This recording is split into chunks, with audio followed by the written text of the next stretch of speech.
بسم اللہ الرحمن الرحیم۔ السلام علیکم رحمۃ اللہ وبرکاتہ۔ اللہ کی رحمتیں اور برکتیں نازل ہوں ہم سب پر۔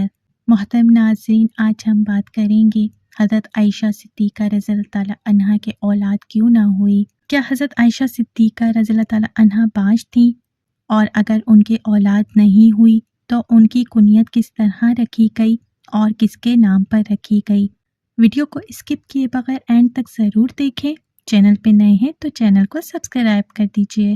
آپ صلی اللہ علیہ وآلہ وسلم کا ارشاد گرامی ہے کہ ہر امت کے لیے کوئی خاص آزمائش ہوتی ہے اور میری امت کی آزمائش مال ہے۔ حضرت علی رضی اللہ تعالیٰ عنہ فرماتے ہیں کہ ایک مرتبہ حضور اقدس صلی اللہ علیہ وآلہ وسلم کے پاس بحرین سے مال آیا۔ حضور اکرم صلی اللہ علیہ وآلہ وسلم نے اسے تقسیم کرنا شروع کیا، لیکن ابھی تقسیم سے فارغ نہ ہوئے تھے کہ رات ہو گئی، تو آپ صلی اللہ علیہ وآلہ وسلم نے وہ رات مسجد میں گزار دی اور ساری نمازیں مسجد میں پڑھی۔ میں نے دیکھا کہ جب تک سارا مال تقسیم نہ کر لیا، جب تک آپ صلی اللہ علیہ وآلہ وسلم کے چہرے پہ پریشانی اور فکر کے آثار رہے۔ حضرت ابو ہریرہ رضی اللہ تعالیٰ عنہ بیان کرتے ہیں کہ پیارے نبی صلی اللہ علیہ وآلہ وسلم نے نجد کی جانب کچھ سواروں کو روانہ فرمایا۔ وہ حنفیہ کے ایک شخص ثمامہ کو گرفتار کر کے لے آئے اور اسے مسجد نبوی کے ایک ستون سے باندھ دیا۔ جب پیارے آقا صلی اللہ علیہ وآلہ وسلم اس کے پاس تشریف لے گئے تو آپ صلی اللہ علیہ وآلہ وسلم نے فرمایا، اے ثمامہ، تمہارا کیا ارادہ ہے؟ جواب دیا، اے محمد صلی اللہ علیہ وآلہ وسلم، میرا ارادہ نیک ہے۔ اگر آپ مجھے قتل کریں تو گویا ایک خونی آدمی کو قتل کیا، اور اگر آپ احسان فرمائیں تو احسان پر شکر گزار رہوں گا۔ اگر آپ مال و دولت چاہتے ہیں تو جتنا چاہو لے سکتے ہو۔ نبی کریم صلی اللہ علیہ وآلہ وسلم نے جواب نہ دیا اور واپس تشریف لے گئے۔ جب دوسرا روز ہوا تو آپ صلی اللہ علیہ وآلہ وسلم نے پھر دریافت فرمایا، اے ثمامہ، اب تیرا کیا ارادہ ہے؟ اس نے وہی جواب دیا جو پہلے دے چکا تھا کہ اگر احسان فرمائیں تو ایک شکر گزار بندے پر احسان ہوگا۔ آپ صلی اللہ علیہ وآلہ وسلم اسے دوبارہ چھوڑ کر چلے گئے اور اگلے روز پھر فرمایا، اے ثمامہ، کیا خیال ہے؟ کہنے لگا، مجھے جو کہنا تھا میں کہہ چکا ہوں۔ آپ صلی اللہ علیہ وآلہ وسلم نے حکم دیا کہ ثمامہ کو چھوڑ دو۔ ثمامہ حضور اکرم صلی اللہ علیہ وآلہ وسلم کے اس حسن و اخلاق سے اتنا متاثر ہوا کہ وہاں سے چلا گیا اور مسجد کے قریب ایک باغ میں جا کر غسل کر کے مسجد نبوی میں آیا اور کلمہ پڑھ کر مسلمان ہو گئے۔ سبحان اللہ! اور کہنے لگا کہ میں گواہی دیتا ہوں کہ اللہ تعالیٰ کے سوا کوئی عبادت کے لائق نہیں اور محمد صلی اللہ علیہ وآلہ وسلم اللہ کے سچے رسول ہیں۔ اے محمد، خدا کی قسم، مجھے روئے زمین پر کسی سے اتنی نفرت نہیں تھی جتنی آپ سے تھی، لیکن آج مجھے آپ کا چہرہ سب چہروں سے زیادہ محبوب ہو گیا۔ خدا کی قسم، آپ کے اسلام سے زیادہ مجھے کوئی دین ناپسند نہیں تھا، لیکن آج میرے لیے آپ کا دین بھی ان تمام دینوں سے زیادہ پیارا ہو گیا۔ خدا کی قسم، مجھے آپ کے شہر سے زیادہ ناپسند کوئی شہر نہیں تھا، لیکن آج میری نظروں میں آپ کا شہر تمام شہروں سے زیادہ پیارا ہو گیا۔ آپ کے سواروں نے مجھے گرفتار کر لیا، حالانکہ میں عمرے کے ارادے سے جا رہا تھا۔ اب اس بارے میں آپ کا کیا حکم ہے؟ حضور اکرم صلی اللہ علیہ وآلہ وسلم نے اسے بشارت دی اور فرمایا کہ وہ عمرہ کرے۔ جب وہ مکہ مکرمہ میں پہنچا تو کسی نے اس سے کہا کہ تم بے دین ہو۔ جواب دیا، نہیں، بلکہ میں تو محمد صلی اللہ علیہ وآلہ وسلم کے دست اقدس پر مسلمان ہو گیا ہوں۔ خدا کی قسم، اب تمہارے پیارے نبی صلی اللہ علیہ وآلہ وسلم کی اجازت کے بغیر میرے شہر یمامہ سے گیہوں کا ایک دانہ بھی نہیں پہنچے گا۔ ایک دفعہ کا ذکر ہے کہ نبی کریم صلی اللہ علیہ وآلہ وسلم اپنے گھر میں جلوہ فرما رہے تھے۔ اسی دوران ایک سوالی آیا اور کہنے لگا، یا رسول اللہ صلی اللہ علیہ وآلہ وسلم، میں فقیر آدمی ہوں، میرے چھوٹے چھوٹے بال بچے ہیں، خدا کے لیے مجھے کوئی چیز عنایت فرمائیں جسے میں اپنے بال بچوں کے لیے گھر لے جا سکوں۔ نبی کریم صلی اللہ علیہ وآلہ وسلم نے اپنی زوجہ محترمہ حضرت عائشہ صدیقہ رضی اللہ تعالیٰ عنہا سے کہا کہ اگر گھر میں کوئی چیز ہے تو لے آؤ، تو حضرت عائشہ صدیقہ رضی اللہ تعالیٰ عنہا گھر کے اندر تشریف لے گئی اور تھوڑی دیر کے بعد واپس آ کر عرض کرنے لگی، یا رسول اللہ صلی اللہ علیہ وآلہ وسلم، گھر میں تو اس وقت کوئی چیز موجود نہیں ہے جو سوالی کو دی جا سکے، لہٰذا حضور اکرم صلی اللہ علیہ وآلہ وسلم نے اس حوالے سے فرمایا، اے سوالی، اس وقت تو گھر میں کوئی چیز موجود نہیں جو تجھے دی جا سکے، پھر کسی وقت آنا، اللہ تعالیٰ نے ہم پر کرم فرمایا تو ہم تجھے کوئی چیز ضرور دیں گے۔ سوالی یہ کہنے لگا، یا رسول اللہ صلی اللہ علیہ وآلہ وسلم، میرے گھر والے انتظار کر رہے ہوں گے، وہ آس لگائے بیٹھے ہیں کہ حضور اکرم صلی اللہ علیہ وآلہ وسلم کی بارگاہ سے ہمیں کوئی نہ کوئی چیز ضرور مل جائے گی، لہٰذا کاشان نبوت سے اگر خالی ہاتھ گھر واپس لوٹا ان کی امیدیں ٹوٹ جائیں گی اور مجھے یہ اچھا نہیں لگتا۔ اس پر حضور اکرم صلی اللہ علیہ وآلہ وسلم نے حضرت عائشہ صدیقہ رضی اللہ تعالیٰ عنہا سے فرمایا کہ جاؤ ایک بار پھر دیکھو، کوئی چیز ہو تو لے آؤ۔ حضرت عائشہ صدیقہ رضی اللہ تعالیٰ عنہا ایک بار پھر تشریف لے گئیں اور بڑی احتیاط سے گھر کا کونا کونا چھان مارا کہ کوئی ایسی چیز مل جائے جو نبی کریم صلی اللہ علیہ وآلہ وسلم اس سوالی کو دے سکیں اور وہ در نبوت سے خالی ہاتھ نہ لوٹائے جائیں، لیکن کوئی ایسی چیز نہ مل سکی۔ حضرت عائشہ صدیقہ رضی اللہ تعالیٰ عنہا نے آ کر عرض کی، یا رسول اللہ صلی اللہ علیہ وآلہ وسلم، قسم ہے اس ذات کے جس نے آپ کو سچا نبی بنا کر بھیجا، میں نے بڑی احتیاط سے گھر میں دیکھا مگر اس کھجور کی گٹھلی کے سوا کوئی چیز بھی مجھے نہیں ملی جو آپ صلی اللہ علیہ وآلہ وسلم سوالی کو دے سکیں۔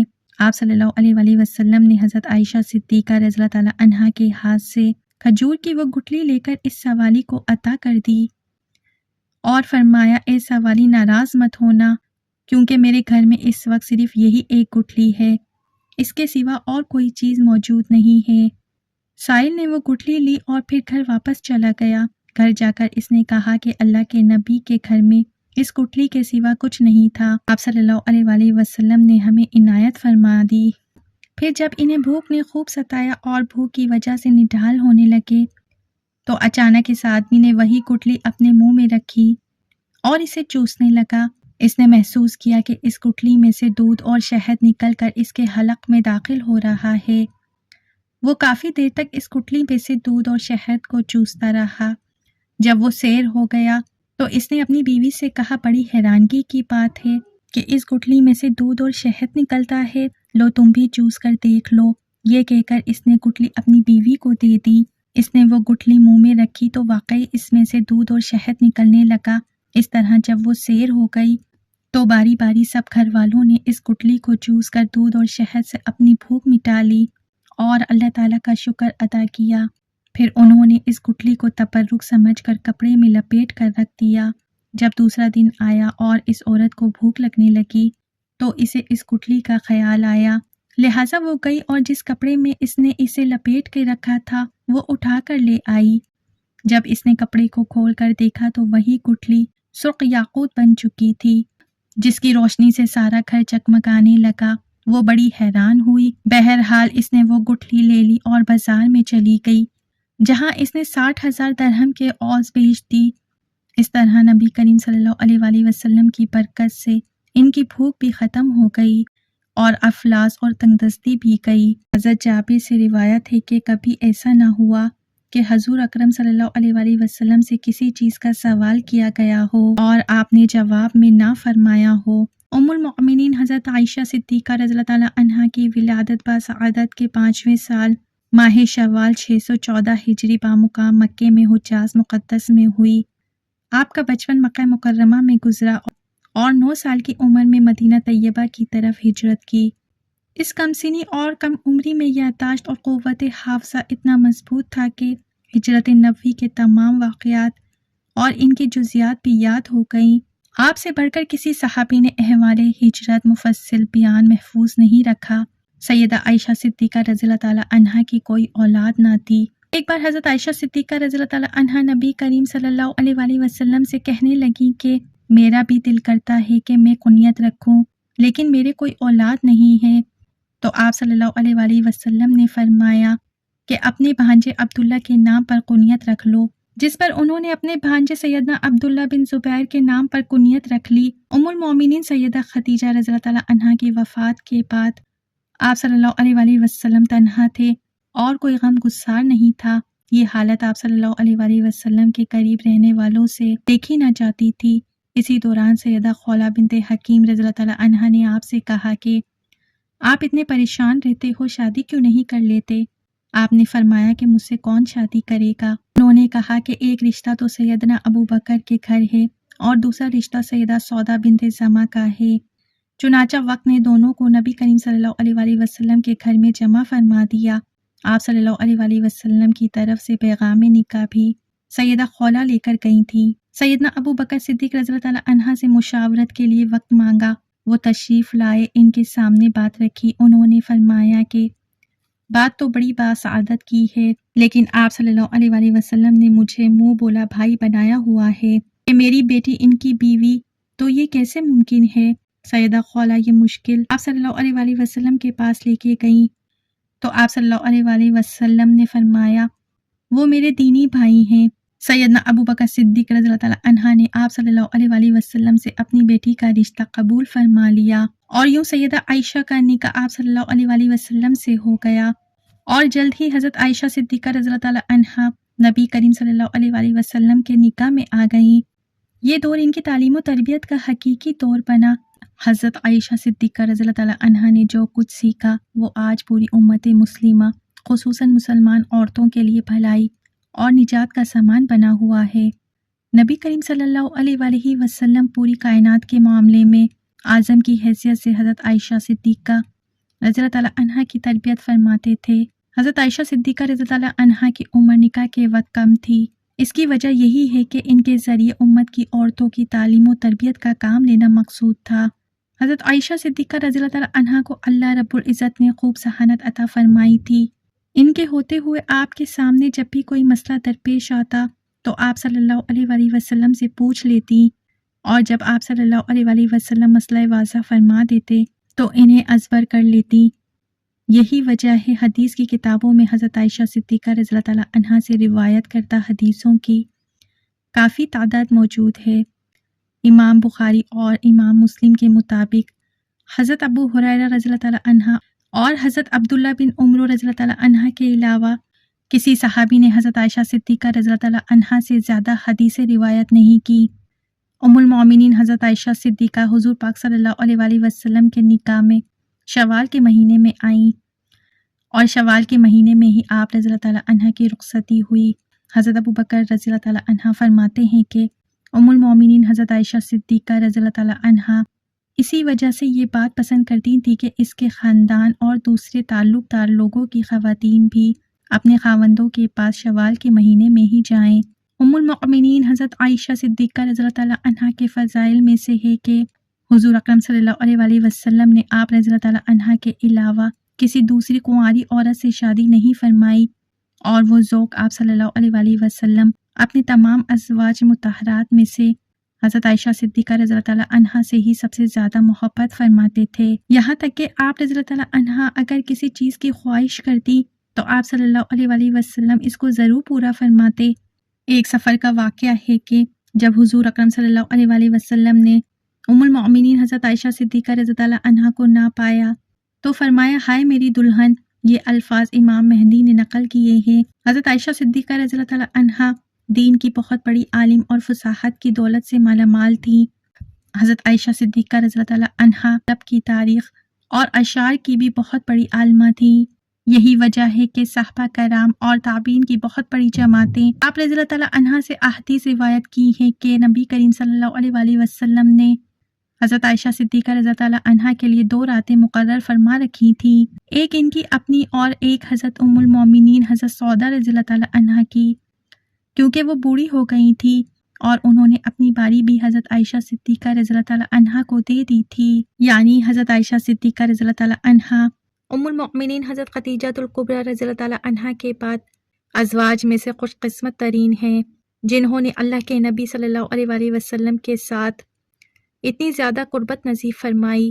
حضرت عائشہ صدیقہ رضی اللہ تعالیٰ عنہا حضور اکرم صلی اللہ علیہ وآلہ وسلم کی رقابت میں تقریباً 8 سال اور 5 ماہ رہیں، لیکن اس تمام عرصے میں آپ رضی اللہ تعالیٰ عنہا کے ہاں کوئی اولاد نہ ہوئی۔ جب نبی کریم صلی اللہ علیہ وآلہ وسلم کے صاحبزادے حضرت ابراہیم علیہ السلام ماریہ علیہ السلام کے بدن اقدس سے پیدائش ہوئی تو حضور اکرم صلی اللہ علیہ وآلہ وسلم کی تمام بیویاں رشک کھانے لگیں اور انہیں یہ بات گرا گزری۔ حضرت ابو جعفر رضی اللہ تعالیٰ عنہ سے روایت ہے کہ حضور اکرم صلی اللہ علیہ وآلہ وسلم کچھ دنوں تک حضرت ماریہ کے پاس نہ گئے کیونکہ یہ بات باقی تمام بیویوں کو ناگوار گزرتی تھی، اور ان میں سب سے زیادہ رشک حضرت عائشہ صدیقہ رضی اللہ تعالیٰ عنہا کو آتا تھا۔ حضرت عائشہ صدیقہ رضی اللہ تعالیٰ عنہا فرماتی ہیں کہ جب حضرت ابراہیم علیہ السلام پیدا ہوئے تو رسول اللہ صلی اللہ علیہ وآلہ وسلم ان کو لے کر میرے پاس آئے اور فرمایا، اے عائشہ میرے ساتھ اس کی مشابہت تو دیکھو، یہ میرے ساتھ کتنا ملتا جلتا ہے۔ میں نے کہا مجھے تو کوئی مشابہت نظر نہیں آتی۔ حضور اکرم صلی اللہ علیہ وآلہ وسلم نے فرمایا، اس کا گورا رنگ اور صحت تو دیکھو۔ فرمایا کہ جس کو دائی یا اونٹنی کے دودھ سے پالا جاتا ہے وہ ایسا ہی ہوتا ہے۔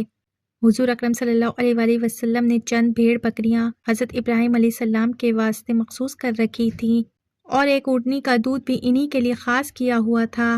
یہی وجہ تھی کہ ان کا اور ان کی والدہ کا جسم اچھا تھا۔ ناظرین، میں آپ کو ایک اہم بات بتاتی چلوں کہ حضرت عائشہ صدیقہ رضی اللہ تعالیٰ عنہا کی کنیت ام عبداللہ تھی، لیکن عبداللہ آپ کی اولاد نہیں تھے بلکہ آپ کے بھانجے تھے، جو کہ حضرت عبداللہ ابن زبیر رضی اللہ تعالیٰ عنہ سے ہیں۔ جب ان کی ولادت ہوئی تو رسول اللہ صلی اللہ علیہ وآلہ وسلم نے ان کے منہ پہ اپنا لعاب شریف رکھا، اور حضور اکرم صلی اللہ علیہ وآلہ وسلم نے حضرت عائشہ سے فرمایا، یہ عبداللہ ہے اور تم ام عبداللہ ہو۔ ام عائشہ صدیقہ رضی اللہ تعالیٰ عنہا فرماتی ہیں کہ اس کے بعد سے ہمیشہ میری کنیت ام عبداللہ ہی رہی، جبکہ میری کوئی اولاد نہیں تھی۔ محترم ناظرین، حضور اکرم صلی اللہ علیہ وآلہ وسلم اور حضرت عائشہ صدیقہ رضی اللہ تعالیٰ عنہا کی زندگی کے چند دلچسپ واقعات تھے۔ اگر اچھے لگے ہوں تو ویڈیو کو لائک، شیئر، کمنٹ ضرور کیجیے، سبسکرائب کرنا نہ بھولیے، بیل آئیکن پہ ضرور کلک کیجیے تاکہ میری آنے والی ویڈیو کا نوٹیفیکیشن پر وقت آپ کو ملتا رہے۔ اپنا بہت سا خیال رکھیے۔ زندگی رہی تو پھر ملیں گے معلوماتی ویڈیو کے ساتھ۔ اللہ حافظ۔